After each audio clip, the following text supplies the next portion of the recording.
I think over the last 2 years, I have tried to take new initiatives apart from the regular management work. So earlier I had been managing mainly the platforms or keep running the existing networks, but now I was able to start few new initiatives, and these initiatives are somehow helping my prior assignments, but going far beyond previous scope, I would say. So gradually scope has changed, it's expanded. In the last 2 years, we wanted all our centers to be ICT-enabled centers. Where I'm talking about centers, they are community resource centers. And these centers are made by us in the rural villages. And the change which we have brought between the 2 years gap is that we have evaluated their needs in relation to information technology. And we are providing that tools, infrastructure and capacity building, and that is really making us having more stronger footage in our programs, and then having a kind of vision where we have to go in the next 3 years. A lot of the work that I'm involved with has been around opening up data, and I think that over the last couple of years, in the wider context, the kind of open data movement and open development as a concept has become further to the fore, and has gone from a very kind of technical movement to branching out into a lot of other areas of development. I basically worked in the library department. If you say the past part, just looking through the books, the journal papers and things like that. But with the 2008, from 2008 the portal came into being, the India Environment Portal came into being. Now you are putting the information, but the way you put out the information, the way it's reaching the people, how you put the information, how you make it attractive, so that how others can benefit from it, and how they are able to assess it. The things have changed a little bit. The information are the same, the things which we put are the same, but how it's being, how the society or maybe how the third person is going to benefit from it, that part comes into being. Whether there is any benefit from that part comes into being. Oh, so you're monitoring the monitoring, because the impact, because at any person who gives us the aid or the donor agencies, they say what's the impact? What's the impact, whether it's benefiting, because they don't want, okay, you put so much information, it's not an archive, you put information, but okay, can you tell us, document the information that made some changes, where the people, the students are saying, so the blogs are there, people write their opinions, okay, they need this information, or they have from this information, they got this information from this, and things like that. So that kind of information, the impact, whether it made any changes, whether it was able to reach a wider audience. We started like around 15 years back with like online. First of all, we did lot of offline work, then we incorporated online stuff, then we incorporated our print media on 3 sectors. One is on governance, then another on education, and then on health. Then we introduced, we are doing conferences for creating the platform to bring all the stakeholders of the sector on that platform. Since last 2 years, we have, right now we were working on Asia level and the country level, India level. But now we started, since last 1.5 years, we started focusing on conferences on our state level, for various states we are working on. Like recently we are having our conference in Udaipur, it is Rajasthan. And then we will be having our next conference in December only in Indore. It is the part of Madhya Pradesh in India. Wonderful.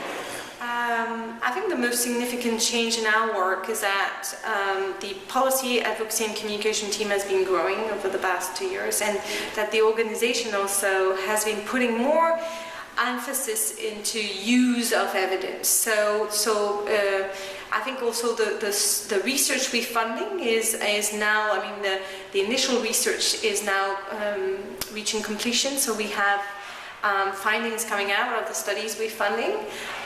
So in terms of the policy work, there's quite a lot that is happening at this stage. Okay, great. we've done a lot of work on issues of social accountability mechanisms and tools. So we've really looked at how do you get citizens involved in monitoring and holding the government accountable. So not restricting it to community-based organizations, but actually getting it to marginalized citizens, and not restricting our work only to the local self-governance domain, but widening it to include other development actors also. So I think that's been one of our very significant work. So that's one initiative. The other has been, we've done a lot of work on really looking at tribals, and we have a community called Scheduled Caste Communities. So really looking at issues of social inclusion and through the lens of governance, but targeting a focus on tribal communities and scheduled caste communities. So I think that's been an additional component which we've been doing, but the focus has been more targeted. So I think those are two initiatives which I think are important, significant contribution in the last year. I think we thought that once we put out information like this, people would automatically see its value. We started off on a platform that is built using a software that is completely open access. We started off using licenses, Creative Commons licenses to license our data. We started off with people giving every contributor explicit attribution for the work that they were putting. Even if a person puts up a single photograph, he gets complete attribution for it, and he chooses the license with which to share his work. But when we went for a lot of meetings and workshops, we found out that things that you think are understood are not understood unless there's personal interaction. When you actually sit down face to face and talk to people and you tell them, see, this data does not belong to us. When you put data on a public platform, the data it's not that it's no longer your property, you still own it, it's still attributable to you. If people use it, they would mention that this work has been done by you. It's just that it increases the visibility and understanding of the relevance of your work. And that Creative Commons licenses are variations of copyright, but that they do not do away with copyright. People still have to give you credit. So this has been especially important with scientists, because scientists would not put the research data out for fear that once they put the data out, it would no longer be attributed to them, and it takes a huge amount of grant money to actually create that work. And to be able to get more grants, you need to show that this amount of work belongs to you and that you can produce more work of this quality. So I think that has been one of the biggest learning experiences, that now we try and create situations where we get in touch with people who we think might be benefited by using the data, and people who are contributing the data, and have personal interactions with them, talk to them, discuss issues like copyright, discuss issues like who is using this data, can this data be changed, how sensitive is this data, can it be misused, are there benefits to putting data in the public domain versus disadvantages of putting data in the public domain. Are other scientists in other countries putting data in the public domain? What are their motivations for doing this? Things like this. Significant change, I can say that as we are moving from print to electronic sources of information, our work is changing, and also my participation with the IK Media Network has changed my thinking. What I used to think, for example, because it continued with my fellowship at IDS, wherein earlier we used to think starting a project means just get into a project, start, make it work. But later on, I came to know that what are the different steps you need to assess, like mapping of knowledge. So what are the stakeholders, like a feasibility study before you embark on something. So you need to undertake a feasibility study, and you have to map your stakeholders and what are the things you need to involve, whether you have a required funding, whether you have required manpower, whether the product which you are bringing to, whether acceptability among the stakeholders, how it's going to be received. So whether it will be used because our earlier experience with some of the content management system we worked on, like My Library we worked it.